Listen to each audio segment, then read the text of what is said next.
اشرح لي صدري ويسر لي امري واحلل عقدة من لساني يفقهوا قولي نحمده ونصلي ونسلم على رسوله الكريم وعلى وأصحابه وأزواجه وذرياته وأولياء أمته وعلماء ملته واتباعه عليهم أجمعين أما بعد فأعوذ بالله من الشيطان الرجيم بسم الله الرحمن الرحيم وما كنت تتلو من قبله كتاب ولا تخطه بيمينك إذا لارتاب المبطلون صدق الله مولانا العظيم وصدق رسوله النبي الكريم الأمين ونحن على ذلك من الشاهدين والشاكرين والحمد لله رب العالمين. وقال الله تبارك وتعالى في شان حبيبه مخبرا وآمرا إن الله وملائكته يصلون على النبي يا أيها الذين آمنوا صلوا عليه وسلموا تسليما.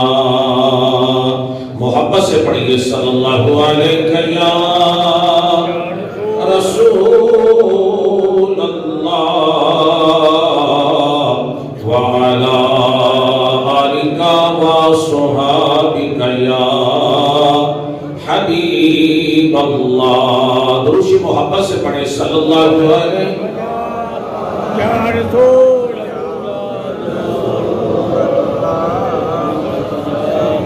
وعلى آلك وصحابك يا خاتم النبيين. اللہ جل شانہ وعم نوالہ وعظم شانہ کی حمد و ثنا کے بعد درود لامحدود حضور سرور کائنات فخر موجودات نور مجسم شفیع معاشر بے کسوں کے کس بے بسوں کے بس بے سہاروں کے سہارا غریبوں کے حامی یتیموں کے والی شفیع المذنبین رحمت للعالمین تاجدار عرب و عجم فخر آدم و بنی آدم معلم کائنات ہادی برحق سید الانبیاء قائد الانبیاء امام الانبیاء سید الاولین والآخرین حضور پر نور شافع یوم نشور احمد مجتبی حضرت محمد مصطفیٰ صلی اللہ علیہ وسلم کی مقدس معطر معمر پاکیزہ بارگاہ میں ہدیہ درود و سلام پیش کرنے کے بعد میرے نہایت ہی واجب الاحترام قابل عزت و صد احترام معزز و محترم سامعین حضرات، میرے محترم بزرگوں، محترم بھائیوں، عزیزوں، اللہ رب العزت کا لاتعداد شکر ہے کہ جس نے ہمیں اپنے پیارے محبوب صلی اللہ علیہ وسلم کی امت میں پیدا فرمایا اور ہر طرح کی نعمتوں سے سرفراز فرمایا. وہ خالق و مالک جسے چاہے عزت عطا کر دے، جسے چاہے ذلت عطا کر دے، اگر وہ چاہے تو بادشاہ کو فقیر بنا دے، اگر وہ چاہے تو فقیر کو بادشاہ بنا دے. یہ اللہ رب العزت کی شان ہے. آج جو قرآن مجید فرقان حکیم کی مقدس کتاب سے جس آیت کو میں نے تلاوت کرنے کا شرف حاصل کیا، اس میں اللہ تعالیٰ نے ہمارے حضور صلی اللہ علیہ وسلم کی ایک منفرد عظمت کا ذکر بیان فرمایا، ایک منفرد شان کو اللہ تعالیٰ نے بیان کیا۔ اللہ تعالیٰ ارشاد فرماتا ہے وَمَا كُنْتَ تَتْلُو مِن قَبْلِهِ مِن کتاب، اے پیارے محبوب صلی اللہ علیہ وسلم، آپ اس سے پہلے یعنی اعلان نبوت سے پہلے آپ کوئی کتاب نہیں پڑھتے تھے۔ آگے فرمایا وَلَا تَخُطُّهُ بِيَمِينِكَ، اور اے پیارے حبیب آپ اپنے مبارک ہاتھوں سے مت لکھیے، اِذًا لَارْتَابَ الْمُبْطِلُونَ، کہیں باطل والے جھوٹے لوگ اس پر شک نہ کر بیٹھیں۔ اب حضور علیہ السلام کی یہ ایک منفرد عظمت ہے جس کا ذکر اللہ اس آیت میں بیان کر رہا ہے۔ فرمایا پیارے حبیب آپ اس سے قبل یعنی زمانہ جاہلیت کے لوگوں میں اعلان نبوت سے پہلے آپ کوئی کتاب نہیں پڑھتے تھے۔ اس کا مطلب یہ ہے کہ نبی دنیا میں آ کر تعلیم حاصل نہیں کرتا، دنیا کی کسی سکول آف تھاٹ سے وہ علم حاصل نہیں کرتا، دنیا کی کسی جامعہ سے یونیورسٹی سے وہ تعلیم حاصل نہیں کرتا۔ نبیوں کو پڑھانے والا سکھانے والا خود رب ذوالجلال ہوتا ہے، جو ان کے علمی مرتبے کو، علمی وجاہت کو، علمی مقام کو اتنا بلند کر دیتا ہے کہ دنیا کا کوئی بشر، کوئی انسان ان کی عظمتوں کا مقابلہ نہیں کر سکتا۔ تو ہمارے حضور کو پڑھانے والے خود رب ذوالجلال ہیں۔ فرمایا سونا محبوب لوگوں کو لوگ پڑھائیں گے، شاگردوں کو استاد پڑھائیں گے، انسانوں کو انسان پڑھائیں گے، تجھے میں خود پڑھاؤں گا۔ الرحمن علم القرآن، رحمان نے خود اپنے محبوب کو سبحان اللہ، اس کو پڑھانے والا، سکھانے والا، علم عطا کرنے والا خود رب ذوالجلال ہو، اس کے علم کا کوئی مقابلہ کر سکتا؟ اس کا مطلب یہ نہیں کہ حضور پڑھے ہوئے نہیں تھے۔ وَمَا كُنْتَ تَتْلُو مِن قَبْلِهِ مِن كِتَابٍ وَلَا تَخُطُّهُ، یعنی حبیب آپ اعلان نبوت سے پہلے کوئی کتاب نہیں پڑھتے تھے۔ اس کا مطلب یہ نہیں کہ آپ پڑھے نہیں تھے۔ فرمایا حبیب تجھے پڑھنے کی ضرورت نہیں تھی، ہم اس لیے پڑھتے ہیں کہ پڑھنے سے علم بڑھتا ہے، مطالعہ کرنے سے علمی وقار بلند ہوتا ہے۔ کوئی جتنا زیادہ پڑھتا جائے گا اتنا اس کا علم بڑھتا چلا جائے گا۔ ارے نبی نہ بھی پڑھے، نبی نہ بھی لکھے، اس کا علم پھر بھی بڑھتا ہے، اس کا علم پھر بھی بڑھتا ہے، اس لیے کہ اس کو دنیا کے کسی استاد کی ضرورت نہیں ہوتی۔ اس لیے فرمایا پیارے حبیب آپ اپنے مبارک ہاتھوں سے مت لکھیے، وَلَا تَخُطُّهُ بِيَمِينِكَ، اس لیے اس کا مطلب یہ نہیں کہ حضور کو لکھنا نہیں آتا تھا، آپ لکھنا بھی جانتے تھے، مگر کیوں نہیں لکھا؟ آگے اللہ نے جواب دے دیا، اِذًا لَارْتَابَ الْمُبْطِلُونَ، کہیں باطل والے جھوٹے لوگ اس پر شک نہ کر بیٹھے۔ یہ تو خود لکھ کے لاتے، یہ تو خود جناب والا مٹیریل تیار کر کے لاتے، صبح سنا دیتے ہیں۔ نہیں، ویسے بھی مفسرین نے لکھا کہ اللہ کے محبوب کو یہ گوارا نہیں تھا، اللہ کے نبی کو یہ گوارا نہیں تھا کہ اللہ کا نام نیچے ہو اور میرا قلم اوپر ہو، یعنی حضور یہ پسند نہیں فرماتے تھے کہ میں قلم رکھوں اور نیچے اللہ کا نام ہو۔ میرے نبی کی محبت کو یہ گوارا نہیں تھا کہ میرے قلم کے نیچے اللہ کا نام آ جائے۔ فرمایا حبیب اگر تیری محبت کو یہ گوارا نہیں کہ تیرے قلم کے نیچے میرا نام آ جائے، تو میری محبت کو یہ گوارا نہیں کہ تیرے جسم مطہر کا سایہ ہماری محبت کو یہ گوارا نہیں کہ تیرے جسم مطہر کا سایہ ہو اور کسی پلیت کا پیر آ جائے، اس لیے ہم نے تیرے جسم کا سایہ بنایا، تیرے جسم اطہر کا سایہ بنایا ہی نہیں، کسی بدبخت کا قدم نہ آ جائے، کسی پلیت کا قدم نہ آ جائے۔ تو یہ محبت کا انداز ہے۔ وَلَا تَخُطُّهُ بِيَمِينِكَ، اے پیارے حبیب اپنے دست مبارک سے مت لکھیے، کہیں باطل والے جھوٹے لوگ شک نہ کر بیٹھے۔ میرے حضور لکھنا بھی جانتے تھے، پڑھنا بھی جانتے تھے، مگر لکھا اس لیے نہیں کہ کوئی شک نہ کر بیٹھے، کوئی شک میں مبتلا نہ ہو جائے۔ حضور لکھواتے تھے، حکم دیتے تھے، ارشاد فرماتے تھے۔ تو اس لیے دوستو، اس میں ہمارے نبی کی منفرد شان ہے، اور حضور اس قوم میں نبی بن کے آئے۔ هو الذی ارسل فی الامیین رسولا، اللہ تعالیٰ فرماتا ہے کہ ہم نے امیین میں، ان پڑھوں میں عظیم الشان رسول مبعوث فرمایا۔ یعنی امیین، امیین کا معنی کیا ہے؟ ان پڑھ، جاہل، یعنی اس کا اطلاع قوم پر ہو رہا ہے جس قوم کے سامنے آپ نبی بن کے تشریف لائے۔ فرمایا امیین میں، ان پڑھوں میں، اللہ فرماتے ہم نے امی رسول بھیجا۔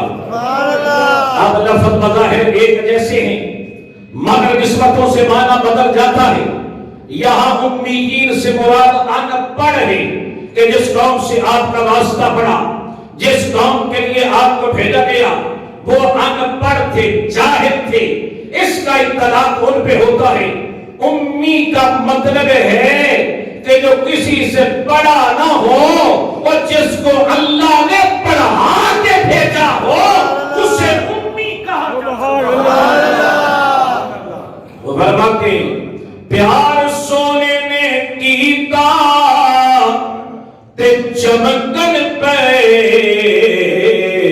عمر و صدیق عثمان حیدر جے، اور میرے بھاوے ابو جہل ورگے رہے، میرے بھاوے ابو جہل ورگے رہے، او نصیبہ سڑے ویخ دے رہ گئے۔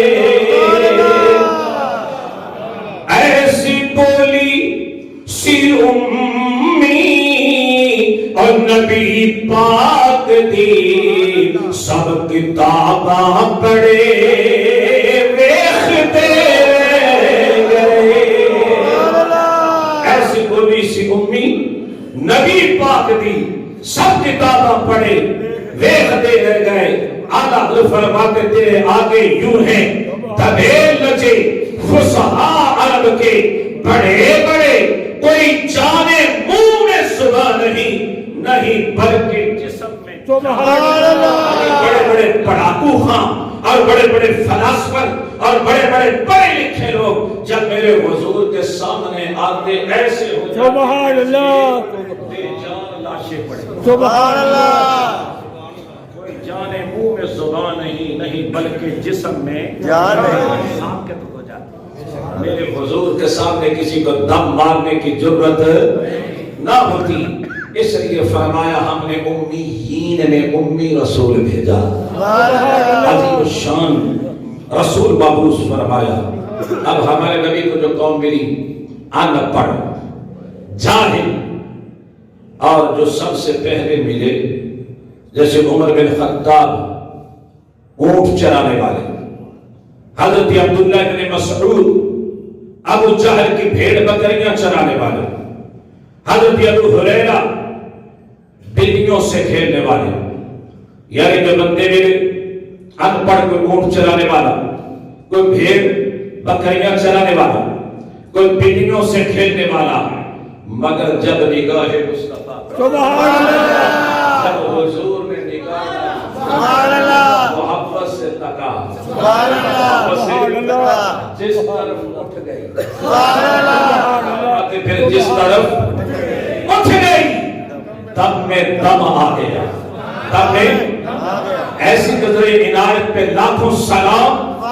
اب نگاہ جو اٹھی حضرت عبداللہ ابن عباس پہ پڑی، حضرت عبداللہ ابن عباس کا شمار 4 فقیہ ترین صحابہ میں ہوتا ہے جو علم کے اعتبار سے سب سے بڑے ہیں، مجتہد ہیں، اور سب سے پہلا مفسر قرآن، سب سے پہلا ترجمان القرآن وہ حضرت عبداللہ ابن عباس ہیں رضی اللہ تعالی عنہ۔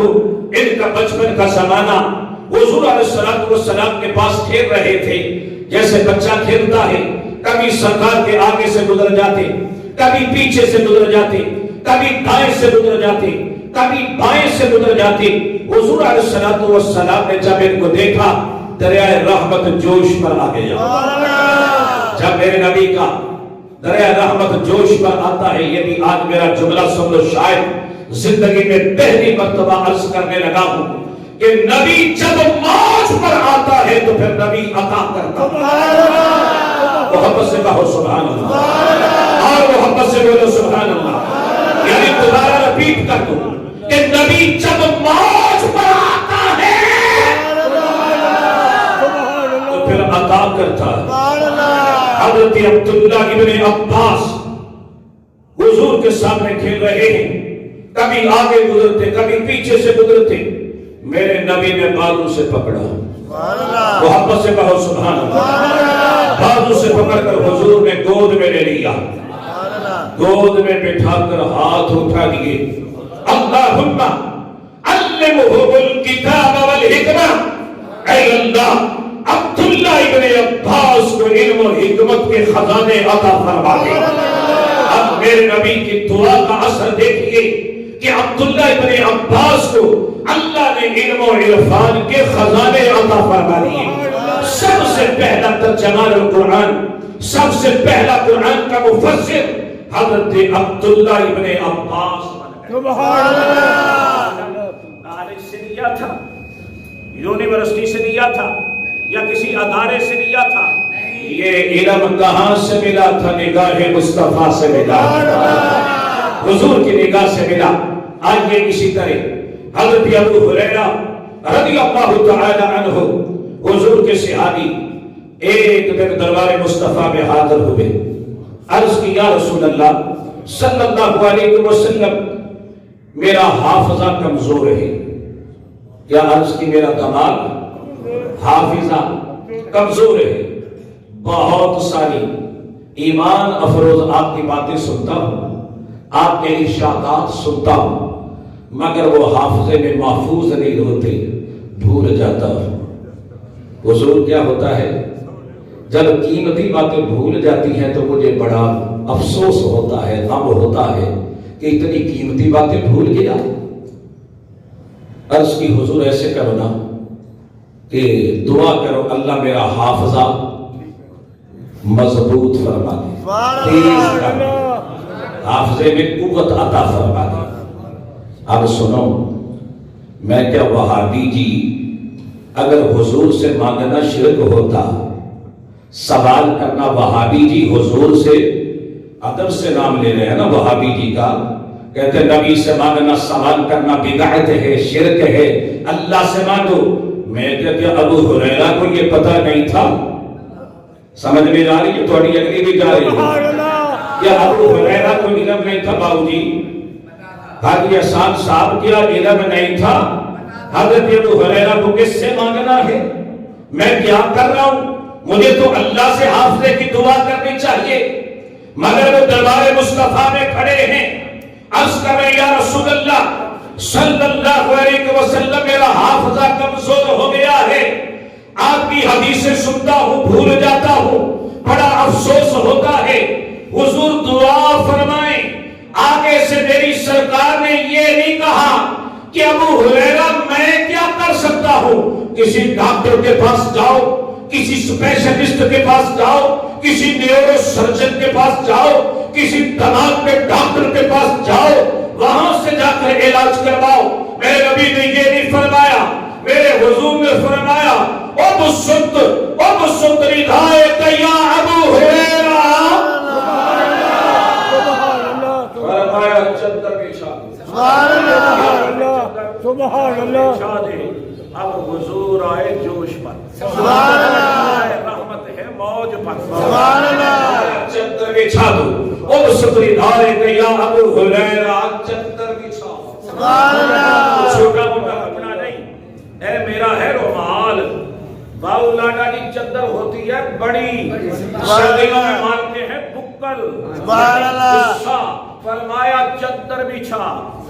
خود ستری دھائی کا یا حضرت ابو ہریرہ نے چادر بچھا دی. کہاں دربار مصطفیٰ میں. اب میرے نبی نے فبابا سا سبحان اللہ سبحان اللہ چادر پہ ڈالا، پھر نکالا، پھر ڈالا، پھر نکالا، پھر ڈالا. ایسے ایسے کر کے لپیٹ لو، اکٹھا کر لو اور فرمایا اسے سینے سے لگاؤ. سبحان ابو ہریرہ فرماتے ہیں جیسے ہی میں نے وہ چادر اکٹھی کر کے اپنے سینے سے لگائی، میرا حافظہ اللہ نے اتنا مضبوط کر دیا کہ مجھے بھولی ہوئی حدیثیں بھی یاد آ گئی.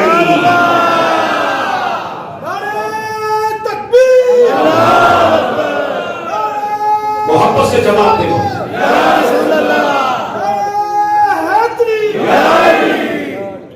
آپ فرماتے ہیں کہ مجھے جو بھولی ہوئی باتیں تھی وہ بھی یاد آ گئی. اب یہ کیسے مل رہا ہے نگاہ مصطفیٰ سے مل رہا ہے. آگے چلیے. حضرت عبداللہ بن مسعود رضی اللہ تعالیٰ عنہ میرے حضور نے فرمایا یہ علم کی گٹھڑی ہے. یہ علم کی فرمایا میرے صحابہ میں سب سے بڑے علم والے فقیہ ترین صحابہ میں ان کا شمار ہوتا ہے. مجتہد صحابہ میں یہ چند ایک ہیں جن کا میں نے 4 کا نام لیا. حضرت عبداللہ بن مسعود حضرت امام اعظم ابو حنیفہ رضی اللہ تعالیٰ کے دادا استاد ہیں. ہمارے امام جو ہیں اہل سنت کے حضرت امام ابو حنیفہ، ان کے یہ کیا ہے؟ دادا استاد. حضرت عبداللہ بن مسعود سے انہوں نے علم لیا. انہیں حضور نے فرمایا یہ علم کی گٹھڑی ہے. اب حضور علیہ السلام فرماتے جس نے کچھ پوچھنا ہو ان سے پوچھ لیا. سبحان اللہ. آپ ان کو علم کیسے ملا؟ کیا انہوں نے کتابوں سے سیکھا یا کسی کالج سے یا کسی یونیورسٹی سے؟ حضرت عبداللہ بن مسعود پتہ کیا کرتے رضی اللہ تعالیٰ حضور کے سر انور پر تیل لگاتے. سبحان اللہ سبحان اللہ. سبحان اللہ. سرکار کا نالین پاک اٹھاتے. سبحان اللہ.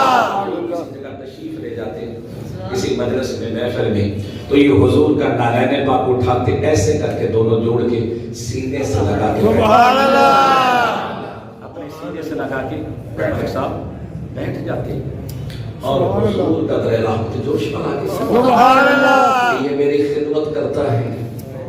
حضور نے اتنا علم دے دیا فرمایا عبداللہ بن مسعود علم کی گٹھڑی. سبحان اللہ. ایسے علم علامہ فرماتے ہیں نہ کتاب، علامہ اقبال رحمت اللہ علیہ فرماتے ہیں نہ کتابوں سے نہ کالج کے ہے در سے پیدا. ارے دین ہوتا ہے بزرگوں کی نظر سے پیدا. ایک تو وہ علم ہے جو حضور دے گئے، پھر وہ علم چلتا چلتا حضور غوث اعظم تک پہنچا. داتا صاحب کو ملا، خواجہ اجمیر کو ملا، حضرت شاہ محمد غوث کو ملا. پھر آگے یہ عطا کرتی وہ علم کی سوگات، وہ علم کی خیرات، وہ علم کی وہ دولت جو حضور کے در سے ملی ہے یہ بانٹ رہی ہے. حضور فرماتے واللہ معطی و انا قاسم، اور فرمایا میرا رب مجھے عطا کرتا ہے اور میں تقسیم فرماتا ہوں. عطا کرنے والا کون ہے؟ مجھے بتاؤ عطا کرنے والا کون ہے؟ فرمایا میرا رب مجھے عطا کرتا ہے. اور یہ تھی حدیث میں تمہیں سنا رہا ہوں کہ کوئی فرقہ بھی اس کو رد نہیں کرتا. بے شک بعد میں تصدیق کروا لینا، وہابی جی سے تصدیق کروا لینا، کسی دیوبندی جی سے تصدیق کروا لینا. واللہ معطی و انا قاسم، ایسی سکہ حدیث پڑھ رہا ہوں. حضور فرماتے اور میرا رب مجھے عطا فرماتا ہے اور میں تقسیم کرتا ہوں. یہ حدیث میں نے وہ جو مسجد نبوی شریف میں روزہ رسول کے سامنے کھڑے ہوتے ہیں نا متبع کہتے ہیں مولوی، وہ بک کرتے ہیں نا روزہ حضور کے سامنے کھڑے ہو کے، ان سے مانگنا شرک ہے، بدعت ہے، کیا دیکھتے ہو؟ میں کیا تو نے حدیث نہیں پڑھی، قرآن نہیں پڑھا کہ حضور فرماتے ہیں واللہ موتی وانا قاسم، کہ میرا رب مجھے عطا فرماتا ہے اور میں تقسیم کرتا ہوں۔ میں نے کہا بتا حدیث صحیح ہے؟ کہنے لگا یہ حدیث تو صحیح ہے، بالکل درست ہے۔ تو میں نے کہا پھر تجھے کیا بخار ہے، تیرے اندر کیا بخار ہے؟ حالات فرماتے ہیں اور تجھے کھائے تپے سکر، تیرے اندر کس سے بخار ہے؟ وہ حبیب پیارا تو عمر بھر کرے فیض جود و سر بسر، فرمایا وہ تو ساری زندگی دعائیں مانگتے رہے، ساری زندگی تیرے لیے دعا کرتے رہے، اور تو کیا کر رہا ہے؟ کہنا کہ یہ حدیث تو صحیح ہے۔ تو میں کہ پھر مان لینا کہ حضور دیتے ہیں، حضور اللہ کی عطا سے حضور دیتے ہیں، عطا کرنے والا خدا ہے۔ حضور فرماتے میں بانٹتا ہوں اور پڑھوں بلکہ بانٹتے ہی نہیں۔ فرمایا اوتیت مفاتیحا خزائن السماوات والارض، اور فرمایا میرے رب نے مجھے زمین و آسمان کے خزانوں کی کنجیاں عطا فرمائی ہے۔ یہ حدیث بھی سبھی مانتے ہیں، کوئی مسلک اس حدیث کا انکار مانتے ہیں۔ میں کہ جب مانتے ہو تو پھر عقیدہ بھی تو اہل سنت والا اپنا لو۔ اوتیت مفاتیحا خزائن السماوات والارض، حضور فرماتے ہیں صلی اللہ علیہ وسلم، فرمایا میرے رب نے مجھے زمین و آسمان کے خزانوں کی کنجیاں عطا فرمائی ہیں۔ فرمایا حبیب جس کو چاہو، جتنا چاہو، جب چاہو، اے محبوب عطا فرماتے جاؤ۔ تو حضور دیتے ہیں اللہ کی عطا سے، علم بھی حضور عطا کرتے ہیں، جو بھی حضور سے مانگو وہ ملتا ہے۔ بعد نے کہہ دیا شیطان کا علم اتنا ہے، شیطان کا علم اتنا ہے، شیطان کا علم حضور سے بھی زیادہ ہے۔ ہاں کتابوں میں لکھا ہوا ہے۔ میں کہ تمہاری مت ماری گئی ہے، تمہارے اکثر و دماغ کا کوئی پرزہ ڈھیلا ہو گیا ہے، جی اس کی ٹیوننگ ہونے کی ضرورت ہے۔ آپ تو ٹیوننگ تو کوئی ڈاکٹر ہی کر سکتا ہے نا، مینٹلوں کی جو پاگل کیس ہیں ان کی ٹیوننگ تو ڈاکٹر کرتے ہیں نا جی، علماء کا کام تو بتانا ہے۔ اب جناب بندہ حضور پر نور صلی اللہ علیہ وسلم کا علم، میں کہ شیطان کو علم کس نے عطا کیا؟ بولو اللہ تعالیٰ بھی عطا کیا ہے۔ اب شیطان کے علم شتوکڑوں کے مقابلے میں تو زیادہ ہو سکتا ہے۔ آپ کو پرائمری کلاس کا طالب علم ہے، وہ کہیں کہ میرے ہیڈ ماسٹر کا علم سب سے زیادہ ہے، مگر وہ پرائمری کی سطح تک تو ٹھیک ہے، مگر ہائی کلاس کا جو ہیڈ ماسٹر ہے اس کے برابر نہیں ہے۔ اگر ہائی کلاس کا میٹرک کا سٹوڈنٹ کہے کہ میرے ہیڈ ماسٹر کا علم سب سے زیادہ ہے، وہ ہائی کلاس تک تو ٹھیک ہے، مگر یونیورسٹی کے لیول پر پرنسپل کی سطح تک اس کا علم نہیں ہو سکتا۔ اگر کوئی کہے کہ میرے ٹیچر کا پروفیسر کا علم سب سے زیادہ ہے، وہ یونیورسٹی کی سطح تک، تو وہ جناب بندہ ہو سکتا ہے۔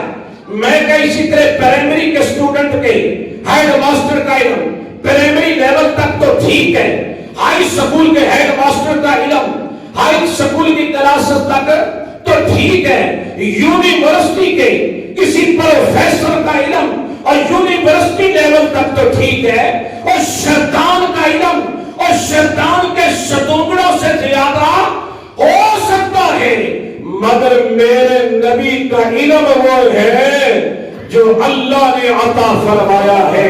تو جس رب نے اور شیطان کو اتنا علم عطا کیا ہے کہ وہ ایک سیکنڈ میں پوری دنیا کا چکر لگا دیتا ہے، تیری نس نس میں دوڑتا ہے، تیرے خون میں سرعت کرتا ہے، تو جب شیطان کے علم کا یہ عالم ہے، پھر مصطفیٰ کے علم کا مقام کیا ہوگا؟ پھر میرے آقا کے علم کا مقام کیا ہوگا؟ توجہ فرمائیے.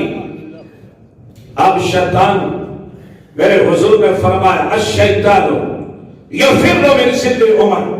فرمایا یہ شیطان جب میرے عمر کو دیکھتا ہے، کس کو دیکھتا ہے؟ عمر فاروق کو آتے ہوئے. حضور نے فرمایا جب یہ میرے غلام میرے عمر کو آتے ہوئے دیکھتا ہے تو اپنا راستہ بدل لیتا ہے، اپنا راستہ بدل لیتا ہے. میں نے کہا جس کی ایک غلام کا مسامحہ، جس کا یعنی حضرت عمر کا سامنا. الشیطان یفر من ظل عمر. فرمایا شیطان عمر کے سائے سے نہیں بھاگتا، کہ جس غلام کے سائے سے بھاگتا ہے، جس کے غلام کی اتنی بڑی شان ہے، آقا کا اتنا بڑا مقام ہے. سبحان اللہ. یہ تو میرے نبی کی عظمت ہے، یہ تو میرے آقا کی شان ہے. اس لیے مالک کونین ہے، مالک کونین ہے، تو پاس کچھ رکھتے نہیں. مالک کونین ہے، تو پاس کچھ رکھتے نہیں. دو جہاں کی نعمتیں ہیں ان کے خالی ہاتھ پر.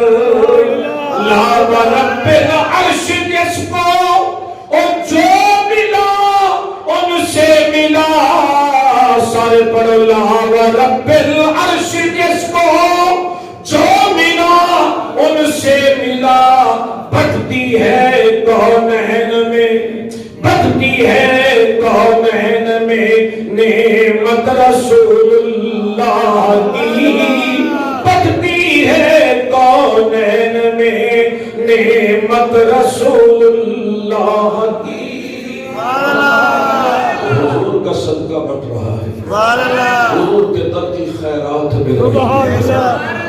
جس نے فرعونوں کو، نمرودوں کو، شدادوں کو اتنے بڑے خزانے دیے ہیں، اس نے اپنے محبوب کو کتنا. کچھ لوگوں کی مت ماری گئی ہے. کیا ماری گئی ہے؟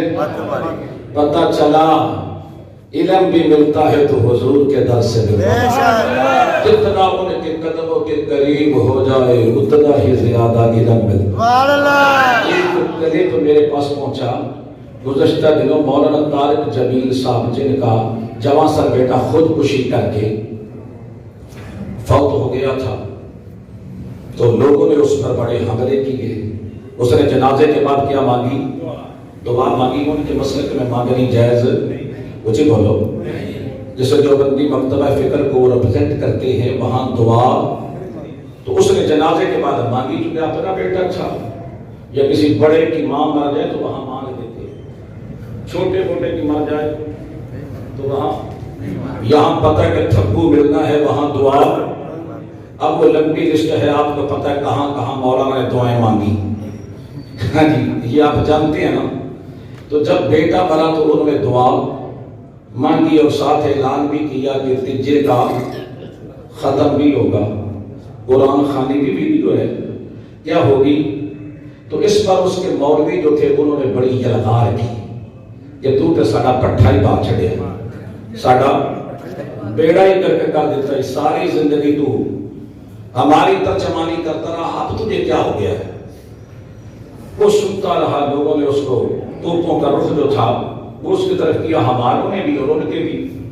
ہمارے تو اس لیے کرتے تھے کہ پھر آپ تو مان گئے ہونا کہ ٹھیک ہے اہل سنت کا عقیدہ کچھ ہی بولو کہ دعا مانگنا جائز ہے، قول کرنا، قرآن خوانی کرنا اجتماعی طور پر.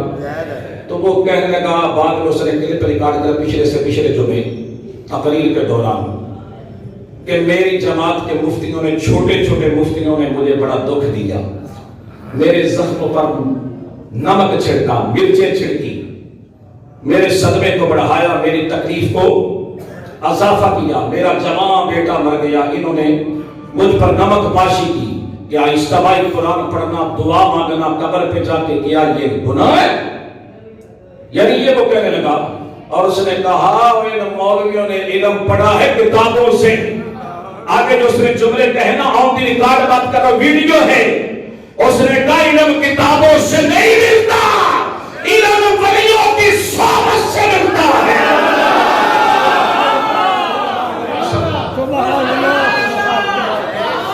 اگر اب بھی کسی کو شک ہے فقیر کے پاس اگر میں نے کوئی اضافہ کیا ہو ایک لفظ کا بھی میں بعد میں پیش کر سکتا ہوں، دکھا سکتا ہوں۔ میں نے کہا حق جو ہوتا ہے وہ اپنے آپ کو منواتا ہے، وہ کیا کرتا ہے؟ جو حقیقت ہوتی ہے وہ چھپ نہیں پاتی، وہ ابھر کے سامنے آتی ہے۔ تو اس نے کہا کچھ علم ہے جو کتابوں سے ملتے ہیں، اور تم نے وہ کتابیں پڑھی ہیں، تم نے فقہ پڑھی ہے، تم فقہ کے ارد گرد گھومتے ہو۔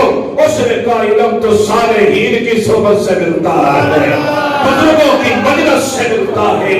تو پتہ چلا ایک علم وہ ہے جو احادیث سے ملتا ہے، تفسیر سے ملتا ہے، سیرت سے ملتا ہے، فقہ سے ملتا ہے، کتابوں سے ملتا ہے، مگر ایک علم وہ ہے جو نگاہ مصطفیٰ سے ملتا ہے، ایک علم وہ ہے جو داتا علی حجویری کی نگاہ سے ملتا ہے، حضرت شاہ محمد غوث کی نگاہ سے ملتا ہے، مجدد الفسانی کی نگاہ سے ملتا ہے، خواجہ اجمیر کے در سے ملتا ہے، بابا فرید کی جوہر سے ملتا ہے۔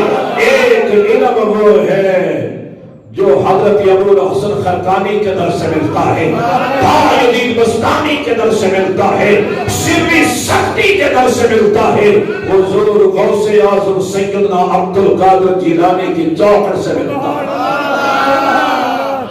اس لیے علم وہ ہے جو میرے رب کی عطا سے ملتا ہے، اصل علم وہی ہے جو فتنوں کو ختم کرے، فسادات کو ختم کرے، فرقہ واریت کی لعنت کو ختم کرے۔